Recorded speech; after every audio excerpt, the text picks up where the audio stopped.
Hello, good evening.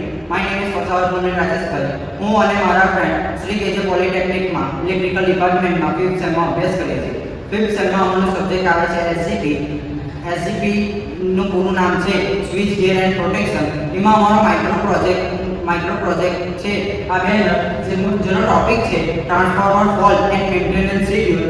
અમે આ ટોપિકને point by point cover કર્યો છે. મારું નામ છે નીરજ વસાવા. મારું નામ છે વસાવા પાડ. My name is Vikas Gupta. મારું નામ છે Maria Mukesh. Let's restart our topic.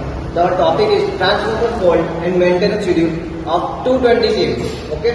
Our first point is process of 220 kV transformer failure. पहले तो हमको पता करना पड़ेगा the analysis of 220 kV transformer क्या होता है, ठीक है.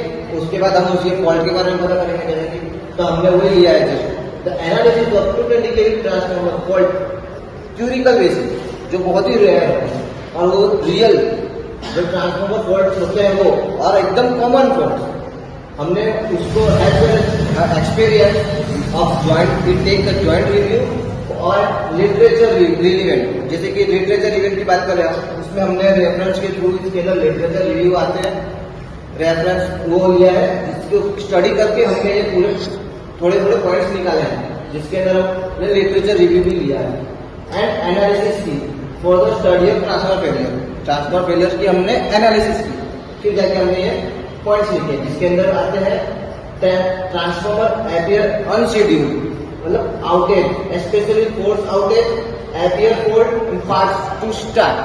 अनशेड्यूल फॉल्ट आना, अनबैलेंस हो जाना, वो भी अपने हैंड में तो है नहीं वो. उसके बाद आता है 220 kV transformer is a more common transformer experience as well as joint review of the relevant lecture.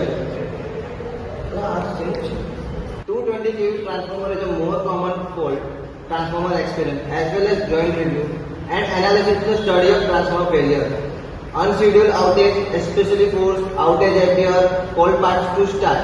In 220 kV voltage level of the transformer, mainly extract can product fault problem. The occurrence rate is related high in the coil, bushing, core, insulation medium, cooling device, voltage regulator, the neutral point equipment, oil, pillow, etc. यानी कि ऐसे transformer के में unscheduled और force outage यही बिना planning के बंद हो जाए. ऐसे ट्रांसफॉर्मर में अनशेड्यूल और फोर्स आउटेज यानी बिना प्लानिंग के बंद हो जाना और डर होता है, जो अलग अलग पार्ट्स के फॉल्ट्स हो सकते हैं. इन ट्रांसफॉर्मर को कुछ खास पार्ट में फॉल्ट होने के चांसेस हाई होते हैं, जैसे कि हमने यहाँ पे बताया था coil, bushing core, insulation medium, cooling device, voltage regulator, neutral point equipment और कॉइल पिलो. इन सब चीजों में भी बहुत ज्यादा फॉल्ट हो सकते हैं. पास में इस पिलो के अंदर, जैसे कि पिलो, इन सब चीजों में इन सब चीजों में किसी भी पार्ट में इशू आए तो वो ट्रांसफॉर्मर हो और अनशेड्यूल बंद होने पर मजबूर कर सकता है. 220 kV ट्रांसफॉर्मर के फॉल्ट को समझना और उसके सॉल्यूशन फाइंड करना इम्पोर्टेंट है, ताकि वो एफिशिएंटली और सेफली ऑपरेट कर सके. ये ट्रांसफॉर्मर पावर ट्रांसमिशन में क्यूरिकल होते हैं, जैसे कि हमने इसमें बताया क्यूरिकल होते हैं, जो इम्पोर्टेंट रोल होते हैं जिसके अंदर, लेकिन इनमें अलग अलग फॉल्ट आने की वजह से, जैसे हमने अलग अलग फॉल्ट के बारे में डिस्कस करें, जिसके हमने फॉल्ट बताया है neutral point equipment, oil pillow, coil, bushing, core, insulation medium, ये सारे फॉल्ट आने की वजह से हमारे ट्रांसफॉर्मर के अंदर फॉल्ट आ सकते हैं. હું તમને સમજાવીશ 220 kV ટ્રાન્સફોર્મર્સમાં થતા ફોલ્ટ, જેમાં પહેલો ફોલ્ટ આવે છે winding fault. First point, winding faults appear in the transformers coils longitudinal insulation as segments. Winding fault appear થાય છે transformers coils longitudinal insulation as segments. Winding response can be divided into several main faults. Winding response divide થાય છે several ફોલ્ટ્સમાં. જેવો પહેલો fault છે winding disconnection, winding internal short circuit and winding high temperature overheating. Third point, the winding fault has a more significant degree of surveillance than the transformer fault. બીજો, insulation fault. The transformer wires insulating paper, board and insulating part in the insulation systems continue the failure rate characteristic analysis of the 220 kV transformer. In case of insulation fault in transformer, for a short time it can be operated normally. मतलब કે insulation fault થાય છે ટ્રાન્સફોર્મરમાં તારે short time માટે તારે એ operate થાય છે નોર્મલી, मतलब કે નોર્મલ માટે. But it will be causes problems such as partial discharge and mind overheating inside. मतलब કે એ પ્રોબ્લેમ વધારે થશે તો એ ડિસ્ચાર્જ થઈ જશે અને માઇન્ડ ઓવરહીટિંગ ઇનસાઇડ. ત્રીજું છે core fault. In regular operations of a 220 kV transformer is closely related to the quality of the core and winding. मतलब કે 220 kV transformer closely related છે core અને winding માં, which are the critical components of electromagnetic energy transfer and exchange. मतलब કે critical component છે electromagnetic energy અને exchange no. A lot of accumulated practical experience shows that faults in the magnetic circuit are always high. मतलब કે જે magnetic circuit માં fault થશે એ always high રહેશે. An example તરીકે in the core, yoke and clamping elements of the power 220 kV transformer. Local overheating and suspension discharge are among the main failure modes.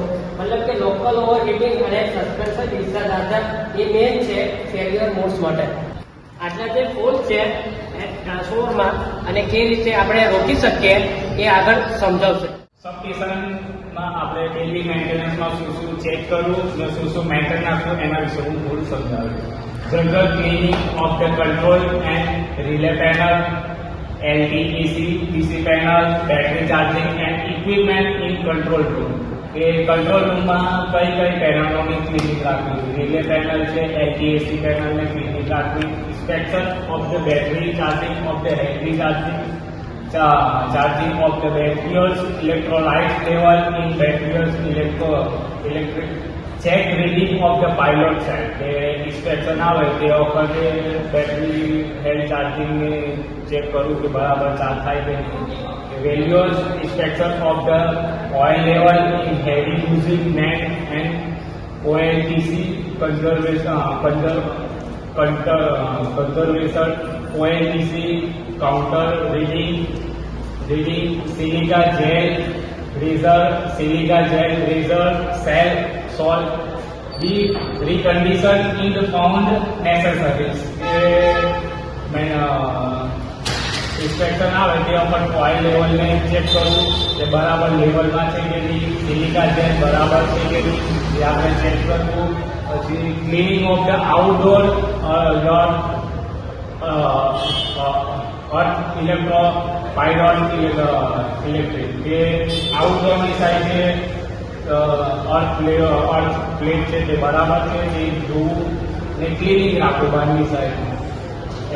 Operation of the DC cell provided and to run of the 10 minute for the its battery charging. કે ડીજીને start કરીને 10 minute માટે start કરવું કે મતલબ કે કોઈ બી type પર fault આવે તો એ બરાબર છે કે નહીં તે ચેક કરવું. inspection of the level and condition of the oil in air compressor 1 in week. કે એક વીકમાં આપણે જ્યારે મતલબ કે ઓઇલ ચેક કરવું ને કોમ્પ્રેસર બરાબર છે તે ચેક કરવું. inspection of the level electrolytes and top of with distillate water in necessaries. કે ઇન્સ્પેક્શન આવે તે વખત લેવલ વોટર લેવલ બરાબર છે કે નહીં તે.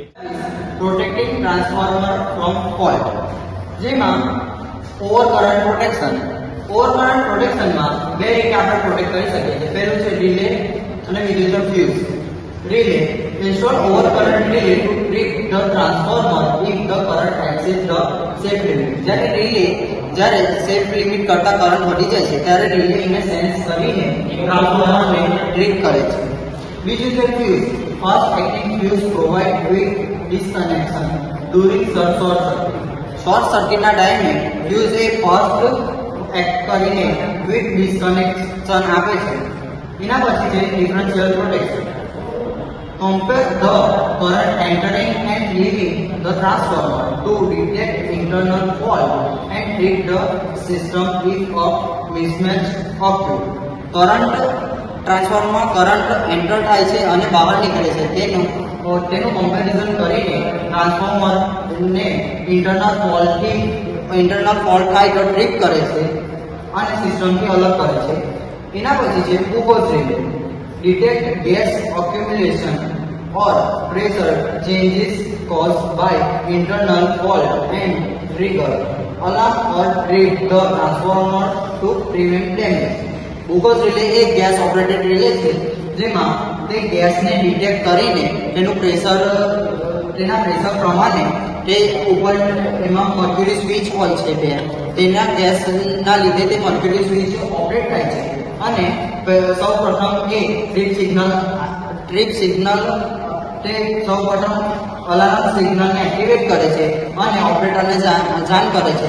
ત્યારબાદ જો ફોલ્ટ વધારે હોય તો તે ટ્રીપ સિગ્નલ મોકલે છે અને ટ્રાન્સફોર્મરને સર્કિટથી અલગ કરે છે. એના પછી છે અર્થ ફોલ્ટ એન્ડ ગ્રાઉન્ડિંગ પ્રોટેક્શન. તેમાં છે અર્થ ફોલ્ટ રિલે, બીજું છે neutral grounding resistor. Earth fault relay monitoring current linkage to the ground and isolate the transformer in case of fault. જે સમયે લીકેજ કરંટ વહે છે ત્યારે તેને મોનિટરિંગ કરીને તે ટ્રાન્સફોર્મરને આઇસોલેટ કરે છે ફોલ્ટના સમયે. એના પછી છે neutral grounding resistor. Limit fault current during ground fault protective winding from damage. Limit fault કરંટના સમયે ફોલ્ટ એ ગ્રાઉન્ડ થાય છે અને વાઇન્ડિંગને ડેમેજ થતું બચાવે છે. એના પછી છે ઓવરલોડ એન્ડ થર્મલ પ્રોટેક્શન. જેમાં આપણે 3 રીતે પ્રોટેક્શન આપી શકીએ છીએ. પહેલું છે ઓવરલોડ રિલે, એના પછી છે ટેમ્પરેચર સેન્સર, એના પછી છે કુલિંગ સિસ્ટમ. પહેલું છે overload relay. Disconnect the transformer during prolonged overloading to prevent insulation damage. જ્યારે ઓવરલોડિંગ થાય છે એ સમયે ટ્રાન્સફોર્મરને ડિસ્કનેક્ટ કરે છે અને ઇન્સ્યુલેશનને ડેમેજ થતું અટકાવે છે. એના પછી છે temperature sensor. Monitoring oil and winding temperature, activating cooling system or treating circuit if threshold are access.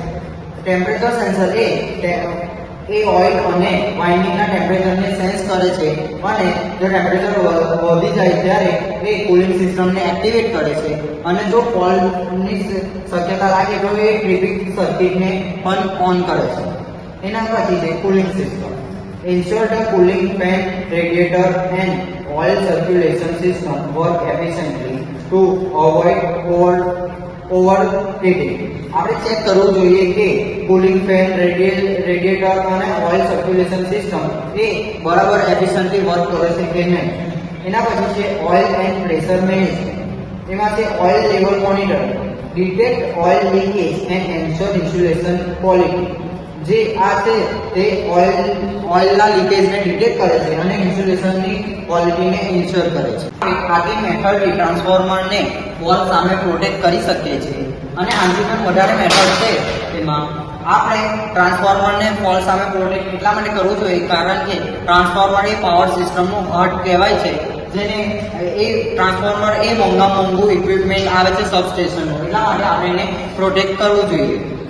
હવે મેં તમને 32 kV ટ્રાન્સફોર્મરના મેન્ટેનન્સની શેડ્યુલ વિશે થોડી સમજ આપીશ.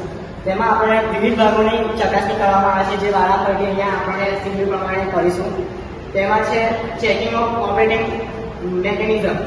બિફોર સ્ટાર્ટઅપ, જે સ્ટાર્ટ કરતા પહેલા એની ચકાસણી કરવામાં આવે છે અને એવરી 100,000 ઓપરેશન પછી એની ચકાસણી ફરી કરવામાં આવે છે. બીજા નંબર પર છે ચેકિંગ ઓફ ફાસ્ટનર